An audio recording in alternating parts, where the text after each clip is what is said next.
കർത്താവിൻ്റെ പരിശുദ്ധമായ നാമം വാഴ്ത്തപ്പെടുമാറാകട്ടെ. അനുഗ്രഹിക്കപ്പെട്ട ഈ നല്ല പ്രഭാതത്തിനായിട്ട് കർത്താവിന് സ്തോത്രം ചെയ്യുന്നു. ഈ പ്രഭാത സന്ദേശം കേൾക്കുന്ന എല്ലാ പ്രിയപ്പെട്ടവർക്കും വീണ്ടും വരുന്നവനായ ക്രിസ്തുയേശുവിൻ്റെ നാമത്തിൽ എൻ്റെ പ്രഭാത വന്ദനങ്ങളെ ഈ നിമിഷം അർപ്പിക്കട്ടെ. വളരെ പ്രാർത്ഥനയോടെ ഈ പ്രഭാതത്തിൽ ഈ തിരുവചന സന്ദേശത്തിലേക്ക് നിങ്ങളുടെ ശ്രദ്ധയെ തിരിക്കുകയാണ്. സങ്കീർത്തനങ്ങൾ 37 അതിൻ്റെ 18-ാമത് വാക്യം. യഹോവേ, നിഷ്കളങ്കന്മാരുടെ നാളുകളെ അറിയുന്നു, അവരുടെ അവകാശം ശാശ്വതമായിരിക്കും. ഈ വാക്യങ്ങൾക്കാണ് ദൈവത്തിന് സ്തോത്രം ചെയ്യുകയാണ്.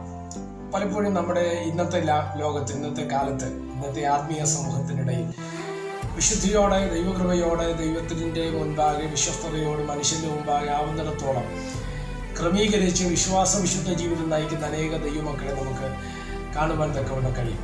പലപ്പോഴും വിശുദ്ധന്മാരുടെ ഇടയിൽ, അല്ലെങ്കിൽ നിഷ്കളങ്കന്മാരുടെ ഇടയിൽ ഇന്ന് ഉയർന്നു വരുന്ന ഒരു പരാതിയും ഒരു ചോദ്യവുമാണ്, ഇന്നത്തെ കാലത്ത് നിഷ്കളങ്കന്മാർക്കോ വിശുദ്ധന്മാർക്കോ സ്ഥാനമില്ല.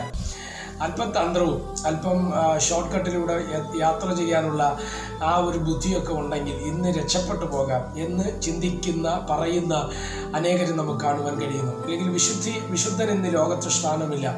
ഇല്ലെങ്കിൽ നിഷ്കളങ്കതയോടെ വിശ്വസ്തതയോടെ ദൈവത്തിൻ്റെ പ്രവർത്തിക്ക് നിൽക്കുന്നവർക്ക് ഇന്ന് ലോകത്തിൽ മുന്നോട്ട് ആത്മീയ തലത്തിലോ അല്ലെങ്കിൽ ഭൗതിക തലങ്ങളിലോ സഭാതലങ്ങളിലോ മുന്നോട്ട് വരാൻ കഴിയത്തില്ല എന്ന് ചിന്തിക്കുകയും പരാതിപ്പെടുകയും ചെയ്യുന്ന അനേകരെ നമുക്ക് കാണുവാൻ തക്കവണ്ണം കഴിയും.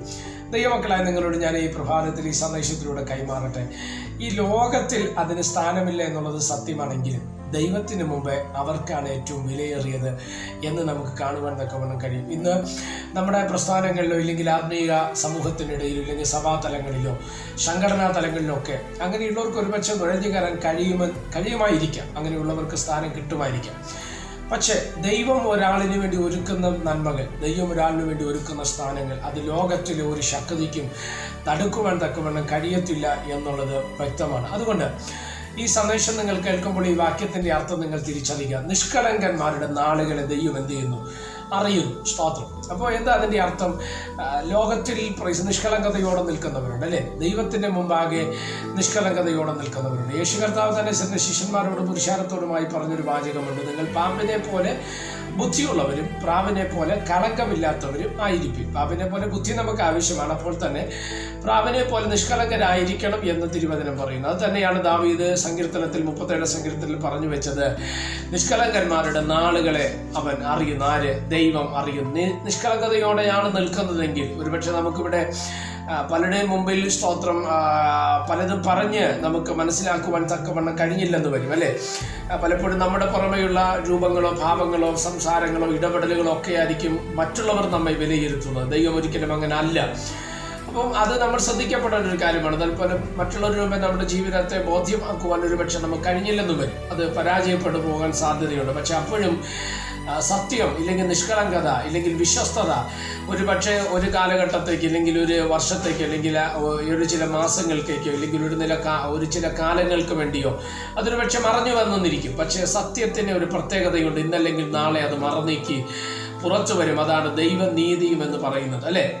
ഇവിടെ നിങ്ങൾ ശ്രദ്ധിച്ച നിഷ്കളങ്കരെ നാളുകളെ ദൈവം അറിയുന്നു. അടുത്ത് പറയുന്ന ഒരു അനുഗ്രഹ വാചകമുണ്ട്, അല്ലേ? ഇവിടെ പറഞ്ഞെങ്ങനെയാണ്? അവരുടെ അവകാശം ശാശ്വതമായിരിക്കും. അപ്പം നീ നിഷ്കളങ്കതയോടെയാണ് ദൈവത്തിൻ്റെ മുമ്പാകെ നിൽക്കുന്നുവെങ്കിൽ നിന്റെ മേലുള്ള അവകാശം എങ്ങനെയുള്ളതായിരിക്കും? ശാശ്വതമായിരിക്കുമെന്ന് പറഞ്ഞാൽ ആർക്കും എടുത്തു മാറ്റാൻ കഴിയാതെ സ്ഥിരമായ ഒരു അനുഗ്രഹമായിരിക്കും എന്ന് തന്നെയാണ് തിരുവചനം നമുക്ക് എന്ത് ചെയ്യുന്നത്? വ്യക്തമാക്കി തരുന്നത്. അതുകൊണ്ട് ദൈവമക്കളെ ഈ സങ്കീർത്തനത്തിലൂടെ നമ്മളെ കേൾപ്പിച്ചതുപോലെ നിഷ്കളങ്കതയോടെ സ്തോത്രം. പൗലോസ് ഒരിക്കൽ ഇങ്ങനെ പറഞ്ഞു, അല്ലെ, മനുഷ്യരുടെ മുമ്പിലും ദൈവത്തിന് മുമ്പിൽ കുറ്റമില്ലാത്തൊരു മനസാക്ഷി എനിക്കുണ്ട് എന്ന് പറഞ്ഞ പൗലോസിനെ നമുക്ക് അറിയുവാൻ തക്കവണ്ണം കഴിയപ്പെടുന്നുണ്ട്, അല്ലേ?